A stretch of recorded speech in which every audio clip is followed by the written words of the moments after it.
Redistricting was a major polarizing topic dominating Kansas politics this week. The debate, which has seen battles in many states, is now laying out intensely right here in Kansas. KAKE's Sydney Ferguson reports on where the fight stands right now. That means that Kansas will be a totally Republican state. At least when it comes to federal representation. This is what political analyst Dr. Russell Arbin Fox says could be Kansas's future if talks of redrawing Kansas's current districts are successful. Yeah, it's true that most voters in the state of Kansas are in fact Republicans. But that's not the case for Johnson County. Kansas's lone Democrat, Sharice Davids, represents the 3rd District right now. Dr. Fox says voters in Kansas City and the surrounding area have repeatedly elected Davids to represent them, even after the last redistricting effort to push her out. But now Republicans in Kansas want to redistrict again at President Trump's request. All as a way of trying to minimize the voters that support Sharice Davids. You're going to see the Republicans in Topeka propose a map that probably will completely take apart Johnson County. Potential maps split Johnson County into 2 and even 3 separate districts. If successful, it would advance the Republican Party at the national level, allowing it to maintain control of the House after the 2026 midterm elections. He says Republican voters may support it. Maybe you're not going to care that much about state representation, and you're just going to say, hey, whatever serves the national political party, that's what I want to support. But for Democratic voters in District 3, Fox says this change would essentially leave them without a voice. It's going to prevent them from speaking as a single voice to try to influence representation. They'll be separated from other people. It's going to minimize their power.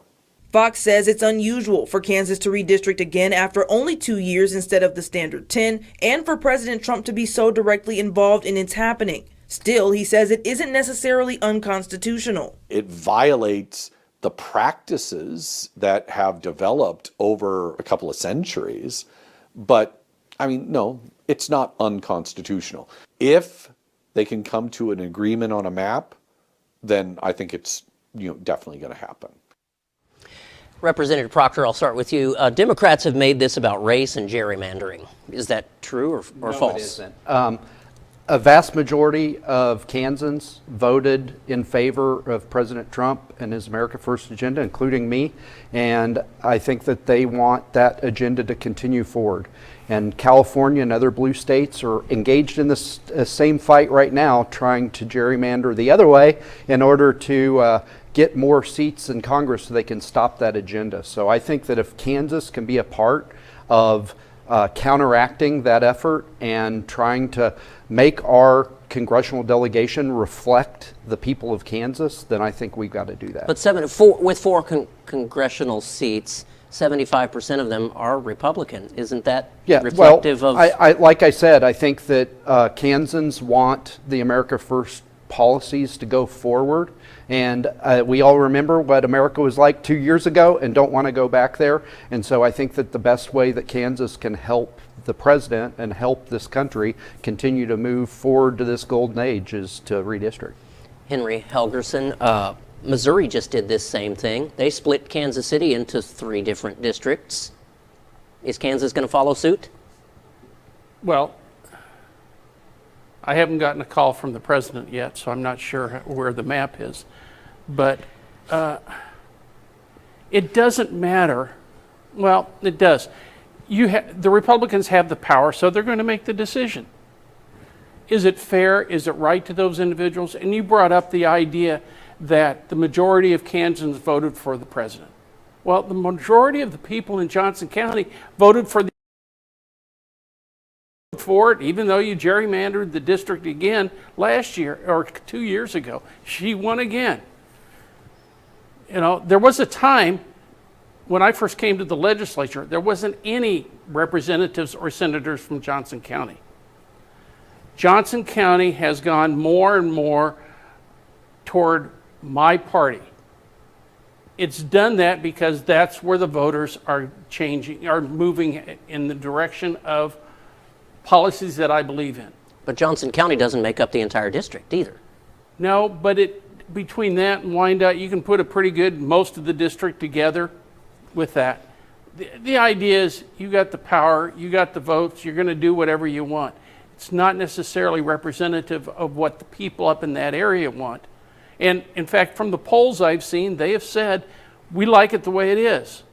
And I think the comment that's said by most Democrats is, this is thievery, it's unfair, you know, you're disenfranchising the population. Well, you got the votes, and that's the way it's going to play.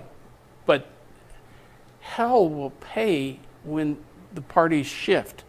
And we should do this on fairness and what the citizens want, not necessarily what the president or a few politicians want. John Whitmer, thievery? You know, I don't know. I guess I would ask what voters in Illinois or some of these other states that have done the same thing. If you look at Virginia or Illinois, some of the other states where 35, 38, 42% of the population are Republican, but they don't have a single representative of Congress because Democrat states have been doing this. California is going to do it, where they're disenfranchising Republican voters. But Gavin Newsom did this only in response after President Trump. California's been doing it for decades. I was born and raised in California. They've been doing this for decades. Democrat states have been doing this for decades. You know, they're going to cry and moan and groan about, you know, it's not fair, it's wrong, it's mean, it's dirty, it's muddy. Well, y'all set the rules. We're just finally playing by them. Maybe we should reach higher. And this would be an ideal time to say, and I think Kansas, you're right. Let's do Unfortunately, the Democrats have set the rules. No, We're I'm just not- finally decide to play by them. Dion, go ahead. Well, you know, I mean, goes back to our earlier discussion. I mean, let's get rid of the one non-white, non-male representative And in again, the state. playing the race card. Yeah, you know. But that's all you do. You're playing the race card. This has nothing to do I with hear race. all this hand Look, wringing. you took, in the last redistricting, you took and you split up Wyandotte County so the black voters would have their votes And- not get counted. And they They're went in to the first- Supreme Court, and the Supreme Court found that they're- it had nothing to do with race. Oh, yeah. Why do you always go and assume this is a race thing? Well, because you guys do it. You You guys- guys. I thought So you were a I'll de- just, I thought I'd you like were to a say Go a ahead. couple Last things. First comment. of all, I was in the room when we were drawing the maps the last time, and the last time we were drawing the maps, all that was being considered was Republican, Democrat, unaffiliated. There was no this many white voters, this many black voters, this many Hispanic voters. And then the next thing I'd say is I keep hearing this hand-wringing about, oh my God, we're going to split up Johnson County. Well, no matter how you slice it, Johnson County and Wyandotte have too many voters for one congressional district. So you're going to have to draw the line somewhere. Last time we drew the line down I-70 and split Wyandotte.